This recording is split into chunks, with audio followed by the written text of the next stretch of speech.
Hi everyone and welcome to Tag Tuesday. So I've decided to do a different type of tag this time. I wanted to play about with layering and texture and dimension and just using different types of paper to create, taking a normal piece of scrapbook paper and turn it into something really special. So I was sorting out lots and lots of bits and pieces out of all my craft things, and I got to the bottom of a drawer and I found a huge amount of offcuts of scrapbook paper. And I thought I do like using these pretty papers. They are gorgeous and there's some beautiful designs. And I wanted to use them in a way that would showcase a nice tag. And still, I mean, the tag itself is made from scrapbook paper. And I wanted it to show how versatile it can be when you're junk journaling. So I think sometimes it's a bit hard to figure out what type of materials you want to work with. So I just chucked everything into this one. So there's a bit of everything. We've got a nice little vintage flower and some corrugated paper, which you could use cardboard for easily. And then obviously all my scrapbook papers, a little bit of vintage paper, and just little bits and pieces of everything. And by no means do you need to stick to the one design. What I'm trying to do is to play with the textures, the dimensions, the patterns, the shapes. And I just thought it would be nice to have an interesting tag that has a little bit of everything. So put that one aside, and in true Blue Peter manner, I've got one that I've already cut. Now I've cut the papers to size, but I haven't done any of the effects that I've done on this one. So we're going to go through and do all that. So the first thing to do is, with our original one, I've put these little rounded edges on. So I've got me round punch. I like putting rounded edges onto tags, especially if you're going to be playing with dimension. It just makes it easier for you to get them into any pockets that you're going to pop them into. Granted, this one has got quite a lot of dimension to it, but it still will pop into a wide pocket or an envelope or something, and the rounded bottom will just make that a little bit easier. Plus I think it looks nicer than your normal square edges. I kind of like a rounded edge more than I like a square edge. And then I'm just going to quickly cut this. Now I'm going to make this a shallow cut. Normally I would make them a lot deeper. I want this to be a shallow cut because there's a lot going on with this tag. It doesn't need to be a deep tag at the top, because we're not going to be sewing, and we're not going to be using the hole punch, because the lace at the top, all I've done is I've just stapled it on for another type of dimension and another type of material, which is your paper clip, so that it really has got a lot, a lot of textures going on with it. So we've done that, and before we do anything else, let's get this one all distressed. And I'm going to distress everything, but because I'm going to do I'm going to give each layer a different what's the word I'm looking for, folks? Treatment. I'm going to treat each layer differently. I'm going to show you how I'm going to do that. So I'm not going to just go around and ink everything up. My brain today. I think my mouth just doesn't want to engage with my brain.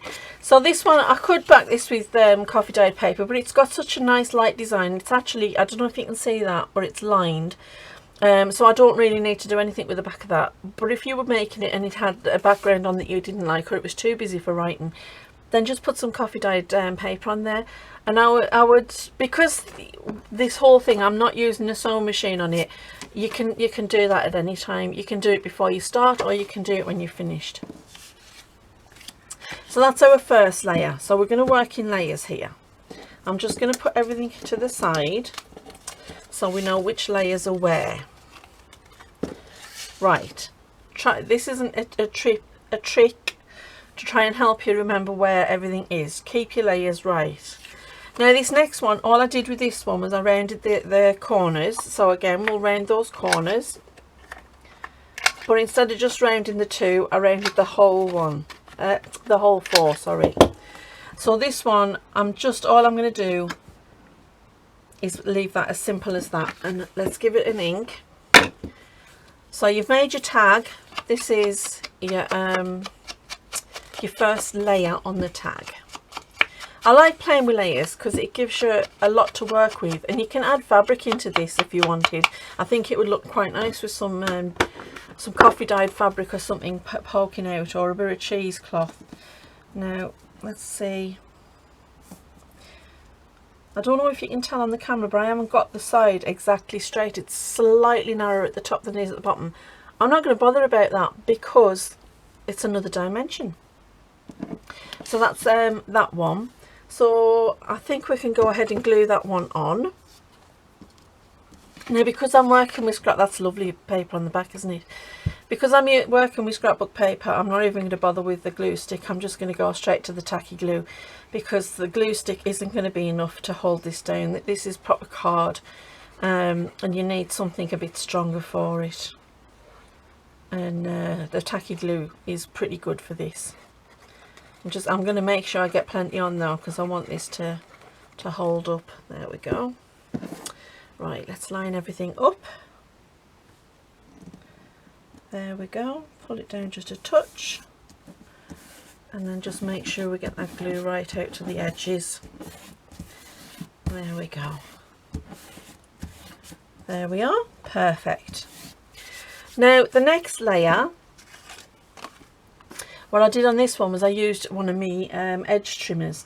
Now I love these things, they're absolutely great. I don't use them enough when I'm making my scrapbooks, my junk journals, and I feel that it's a waste because they can add so much. When I was doing the Ladybug series,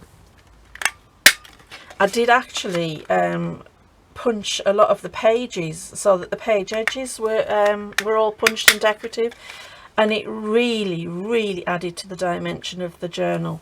And I think I've let these go by the wayside. So I love this paper, and it just adds that little extra to the paper. And when this is all laid up, you can see here it just peeks out, giving you that lovely little peak of interest. So let's just round these other two corners, because you can't start rounding corners and then leave some of them unrounded. And then with this one, let's give this another ink round. Now this is quite a dark paper, so I'm going to go heavy on the ink. I forgot I had this, and it's such a gorgeous paper. And it's you know, this is what happens when you've got a craft room and you've got your stash everywhere, and your craft stash, that is, and you go tidying things up, and you find things that you forgot that you had. And I found this bag with all these beautiful papers in that I hadn't used for such a long time, and I think, oh wow, why am I not using them? So I'm trying to line this up so that we've got an equidistance here to here, as though it's just one oblong piece of paper. Right, oh, do you know what? I nearly made a mistake there, because on this one you can see I took some of this lovely paper. Now this is just a printed bit, that was vintage. This is just a printed bit of paper, and I've torn two edges because I want it to poke out, but you don't need to tear both edges, tear all four edges. But I will tear that little tiny bit there, and then give it an ink. And on this one we can use glue stick, so that's exactly what I'm going to do. Where's my glue stick? I'm going to do this quickly off camera, just because I've got everything squidged up across the side. Right, now I want this to be close to the corner because I want it to show underneath. So there you go, there's that one. And when I put this on, you can just see it peeking out. And isn't that lovely? Right, so let's just get this glue put away, and then we'll get on with this piece. Now I'm not going to bother going putting glue on that decorative edge, because the whole thing doesn't need to be glued down. That's another thing with when you're layering, that it kind of, you don't have to have everything securely glued, because sometimes you want little bits sticking up, and especially when you're going to do distressing on your papers, you know, you want that raggedy edge. So let's get this piece down. and I love doing this type of tag.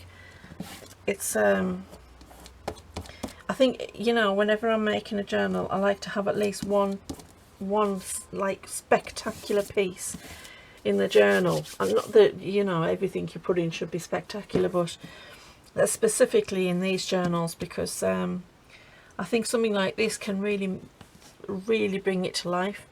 Right, now this is a corrugated paper that I got in a craft paper pack. You can pick these up in all sorts of shops. I actually got these ones out of Lidl, which is, I think, a Scandinavian shop that we have around here, and it's a great shop. I don't know if you have it in America, but in England everybody knows Lidl. So everybody in the UK knows, you know, your local Lidl. They often have these craft things, so pick one up the next time you're in there. And all I'm going to do with this one, I want to really give this some heavy distressing. So let's get this completely destroyed. I'm not going to tear it, but I am going to put some creases in it.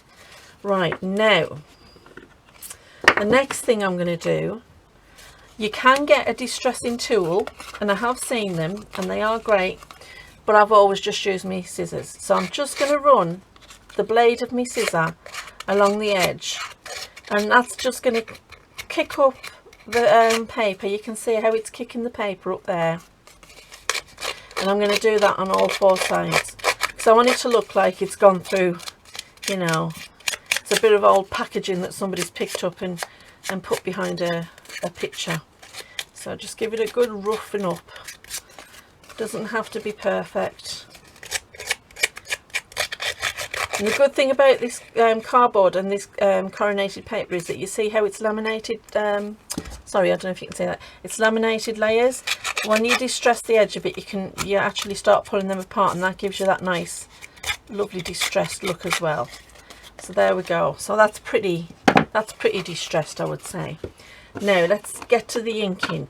Now, because it's corrugated, you're going to have to really get in there with the ink. Give it a good rub. I want this heavily inked. I want it to look like it's been sitting on the packaging floor for a month. And someone's just picked it up off the floor and made it into something pretty. So I'll give it a really good heavy distress. And now where I've bent it, I'm just going to bend it over and run the distress over it. And that's going to, can you see how that's giving me lines? So I'm just going to find where I found those creases. Maybe make a couple more creases. And you see how that's giving me that lovely, really distressed look. Great. And then maybe even along one of those, or two. Let's do two. There we go. Right, now that's properly beaten up. That's given it some age now and a little bit more interest. And I'm gonna loosen the corner just a little. I don't want to tear it, but I want it so that it's sort of, there we go. And that's going to be folded over a little, and that one too. Now you can go on and on with this. You can go further with it. You can make it more and more distressed. It's up to you. Take it as far as you want. I like the really distressed look. You don't have to distress it at all if you don't want to. Again, it's a personal choice. I'm not going to bother rounding the corners on this one, because it's supposed to be a piece of cardboard, and cardboard doesn't have rounded corners. So now when you're gluing this one down, you need lots and lots of glue, because we have just scrumpled it all up, and it's going to want to stay in that scrumpled state. And it can to some degree, but if you're going to get your other elements on it, you want it to go flat again. So we're going to give it lots and lots of glue, especially in those creases, to make sure that they're going to stick back down again. Try not to get too close to the edge, because you don't want the edges glued right down. Right then. Now I'm going to just, once I've got it where I want it, I want this lovely decorative edge to come out. I'm going to just sit and hold it down for a minute. Now you could put the book on top of this so that it's nice and flat, and keep it down for a while. I'm hoping that it's going to stick. Oh, it looks pretty good. Okay, yeah, I'm happy with that. A little bit of glue squidged out. See, it's still got a little bit of the bumpiness going on, but it's pretty flat now, so we can put our other elements on. Now I'm going to distress this as well, so I'm going to use exactly the same method. I'm just going to run along it with the scissors. Give it a really good beaten up with those scissors. If you're going to treat it like it's done you some harm. There we are. And you can see how that's pulled through the papers from underneath, and it's curled up the edges, and just keep going until you've got it the way you want it. I might just, there we go. Right, now that's nicely beaten up, and I'm going to give this a really good ink. And because we've beaten it up, you really need to rub the sponge in. It's not a case of just stroking it across. You need to get the sponge right in there, because you don't want any of the white showing through. Just give it a really good wiggle about. Wiggle that sponge. There we go. And that's going to go that way. Perfect. And then this piece was just another strip, and all I did was tore the edges off. So that's another way of treating your paper, to give it another effect and another level. So these two pieces are just going to sit like this. Right, again with this one you need plenty of glue on, especially because you're going to be gluing this onto corrugated paper, so it hasn't got a flat surface to adhere to, so you want it pretty glued down. So let's just get that on there, and I'm just going to sit and hold it for a minute, because like I said, it's on a corrugated surface, and you know yourself that that means that your glue surface area isn't going to be as big as it should be. But you see how by distressing those edges we've made it look as though it's lifting up off the page, but it is pretty securely on there. Now let's just get this piece on, and as you can see, I've mirrored the first background in this piece. I've done that on purpose because I wanted to just bring that to the forefront, because you don't want that getting lost as just part of the background. So I've brought it to the forefront, and again I've mirrored the colours in this piece with this third background, because I wanted to draw that up as well. So it's drawing out, by using like the same or similar colours, you're drawing out the colours from your backgrounds. Now I've got this lovely little Timmy Holtz girl who's all dressed up and ready to go. I think she's supposed to be Annie Oakley or something like that. And oh, we need to give her a distress, because we can't put her down without distressing her, can we? Just, I mean, it doesn't make a huge difference to the picture itself, but I just want to take off those white edges, because just gives it more of a vintagey look if it hasn't got the white edges. Let's just check her for placement. Now this one's slightly smaller, so she's actually gonna have her feet hanging over, and that's fine. I've got a piece of, there we go. I quite like her there. Right, again with this one, she's going to be glued onto some corrugated surface, so lots and lots of glue, especially seeing as she's very thick card, because the Timmy Holtz people aren't put on really thick card. So lots of glue in the middle and on her head. Right, now let's just try and get her positioned. Yeah, I think that's good. That's good. Let's just get rid of the excess glue coming off her feet, and then we're going to hold her down for a bit. That's the problem with using a corrugated surface, because you end up having to hold your projects down, because obviously it takes longer to glue onto a corrugated surface. So let's see, how's she doing? Oh, she's looking pretty secure. I'm quite pleased with that. Yeah, I'm liking that. I'm just gonna, now see, I'm starting to mess. There we go, that's right.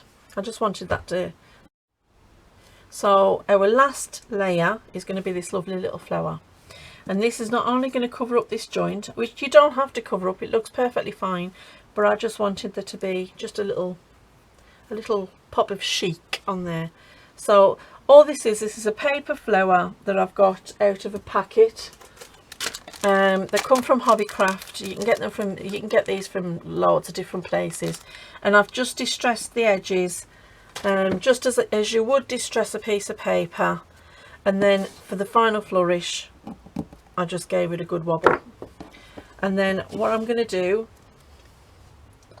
is just glue that on, and again, plenty of glue. When you're gluing any element on, you want lots of glue, because anything dimensional has got the chance of popping off, so you want to make sure you've got it on there securely. And that's that one, and that's looking quite good. I'm quite pleased with that. Right, now I've got this lace. It is this elastic lace, but I quite like the colour, and I think that the colours go well. It's kind of like that vintagey style. And what you could do is you could punch a hole there if you wanted to, and you could pop some, I mean, if you've got some nice ribbon, you could pop that in, or you could use some string and pop that in. I'm going to just use the lace, and instead of punching a hole, I wanted to add the extra element, the extra bit of drama with the paper clip, with the staple. Some quick staple, and there we go. And then that's that one done. So we've got our two lovely tags. How quick was that? And again, you're using lots of different techniques and lots of different layers, and just get all of your papers out, start layering things up, and just see what works, and just go with it. Don't be afraid to treat your paper badly, especially if it's just scraps. I mean, get all your scraps out, sit there with your scissors, give them a really good tear about, scrumple them up, do all sorts to them, and see what happens, because you never know the results until you give it a go. And as you can see, all the different layers with all the different patterns, colours, textures, treatment, and it all just adds into one beautiful tag that just will look stunning in any kind of junk journal, really. So I hope you've enjoyed that one, and I hope that you'll come back next week for our Tag Tuesday again, and a happy crafting. Bye.